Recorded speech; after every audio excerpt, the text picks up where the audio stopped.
क्या आप लंबे समय में अच्छा रिटर्न पाने के लिए सही स्टॉक चुनने का तरीका जानना चाहते हैं? तो तैयार हो जाइए, क्योंकि आज मैं आपको वो 5 स्टेप्स बताने वाला हूं जो आपकी इन्वेस्टमेंट स्ट्रैटेजी को बदल देंगे।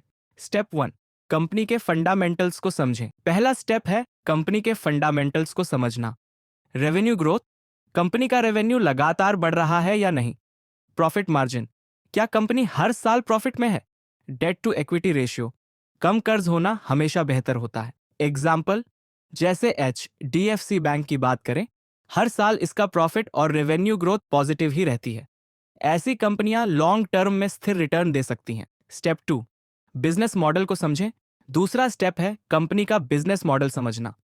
क्या इसका प्रोडक्ट या सर्विस भविष्य में भी डिमांड में रहेगा। एग्जाम्पल, सोचिए ITC या HUL जैसी FMCG कंपनियों को इनके प्रोडक्ट्स हर घर में मिलते हैं और डिमांड कभी खत्म नहीं होती। ऐसी कंपनियां आपके पोर्टफोलियो को मजबूती देती हैं। स्टेप 3, मैनेजमेंट और लीडरशिप पर ध्यान दें। तीसरा स्टेप है कंपनी के मैनेजमेंट की क्षमता पर ध्यान देना। एक अच्छा मैनेजमेंट कंपनी को सही दिशा में ले जाता है।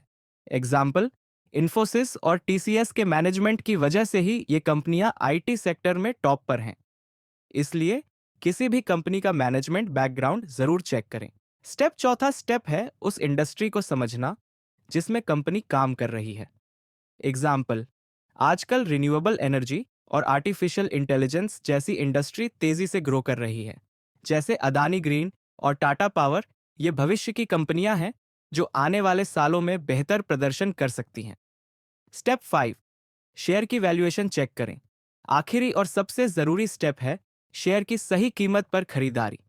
PE रेशियो और इंट्रिंसिक वैल्यू को चेक करें। एग्जाम्पल, जैसे अगर किसी कंपनी का PE रेशियो 25 से कम है तो यह निवेश के लिए आकर्षक हो सकता है, लेकिन अगर PE रेशियो 50 से ज्यादा है तो वह ओवरप्राइज्ड हो सकता है। बोनस टिप, अलग अलग सेक्टर्स में निवेश करना न भूलें।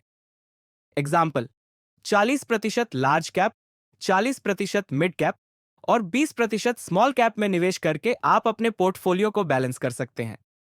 दोस्तों, सही स्टॉक चुनने के लिए आपको पेशेंस रिसर्च की जरूरत है। जल्दी अमीर बनने की बजाय लंबी टर्म का नजरिया रखें। तो आज से ही अपनी इन्वेस्टमेंट जर्नी शुरू करें और समझदारी से इन्वेस्ट करें।